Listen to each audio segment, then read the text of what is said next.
कधी-कधी ना, अचानक असं काहीतरी वेगळं भारी खावंसं वाटतं बरं का. आणि बाहेरून आणायचं म्हटलं म्हणजे आमच्याकडे तर नकोच म्हणतात. घरी काय असेल ते बनव. घरचं आम्ही आनंदाने खाऊ, पण बाहेरचं असेल तर अजिबात नको. मग म्हणून घरच्या घरी काय असेल ते बनवू म्हटलं.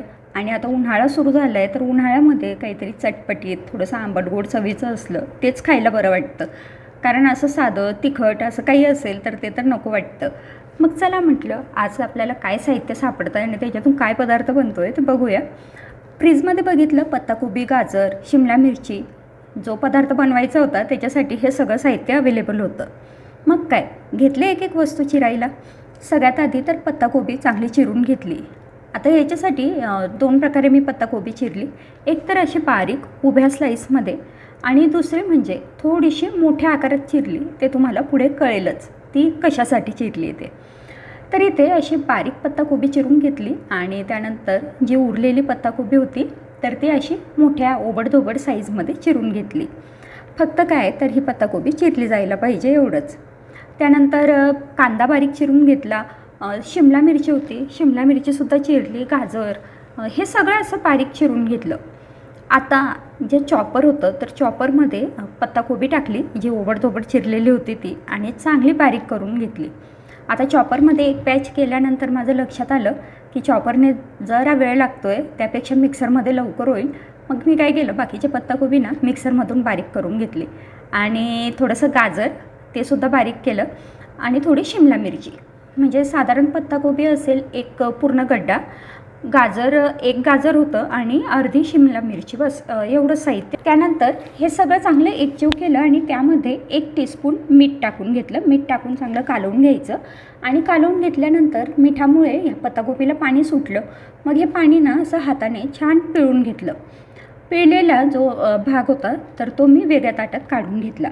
आता याच्यात बाकी साहित्य टाकायचं आहे आणि बाकी साहित्य टाकलं की मस्त आपली ही रेसिपी तयार होईल. चला बघू. आता इथे मी टाकले 2 चमचे मैदा आणि 2 चमचे कॉर्नफ्लॉर. आणि तांदळाचं पीठ असेल ना तर ते पण एखादा चमचा टाकला तरी चालतं. वरून अर्धा चमचा शेजवान चटणी, अर्धा चमचा सोया सॉस आणि चवीप्रमाणे मीठ. आणि हे सगळं चांगले एकजीव करून घेतलं. पत्ताकोबीचं पाणी मी आधीच निथळून घेतलं होतं बघा. त्यामुळे ना आता याला अजिबात असं पाणी वगैरे नाही सुटत आणि चांगला आपल्याला गोळा बनवता येतो. चला, हा गोळा तयार झाला आहे. आता याचे छोटे छोटे बॉल्स बनवून घेते. मला असं वाटतं एवढ्यात तुम्हाला लक्षात आलंच असेल की मी काय बनवते. बरोबर, मी बनवते मंचुरियन. घरच्या साहित्यात पटकन बनतील असे. तर आता ह्याचे छोटे छोटे बॉल बनवून घेतले. त्यानंतर हे बॉल तळून घ्यायचे. तर तळण्यासाठी इथे मी तेल चांगलं कडकडीत गरम केलं.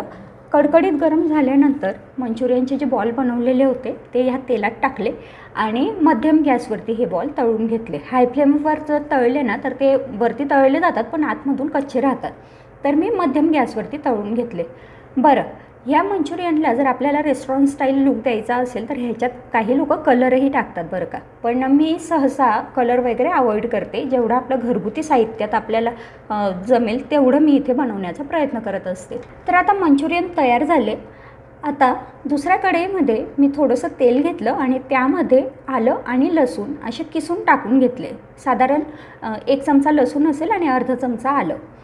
त्यानंतर कांदा, गाजर आणि शिमला मिरची ज्या आपण भाज्या चिरून घेतलेल्या होत्या ना त्या मी इकडे टाकून घेतल्या आणि पत्ताकोबी पण. आता हाय फ्लेमवरतीच हे आपल्याला चांगले एकजीव करून घ्यायचं असतं. टॉस केलं तरी चालतं. त्यानंतर याच्यात टाकलं लाल तिखट, 1 चमचा सोया सॉस आणि 2 ते 3 चमचे टोमॅटो सॉस. आणि रेड चिली सॉस असेल तर तो टाकायचा. माझ्याकडे नव्हता म्हणून मी नाही टाकला. आणि एका वाटीमध्ये ना 1 चमचा मी कॉर्नफ्लॉर घेतलं आणि त्याच्यात पाणी टाकून त्याची पेस्ट बनवून घेतली. ते पाणीसुद्धा याच्यात टाकलं. चांगलं एकजीव केलं. चवीप्रमाणे मीठ टाकायचं.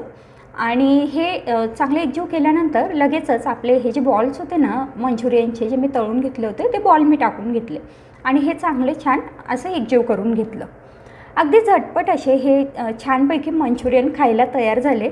अगदीच आपल्याला कधी कधी वाटतं ना की लवकर काहीतरी बनव आणि आम्हाला काहीतरी छान पण खायचं आहे आणि लवकर पण खायचं आहे. तर त्यावेळी ही रेसिपी जरूर ट्राय करून पहा.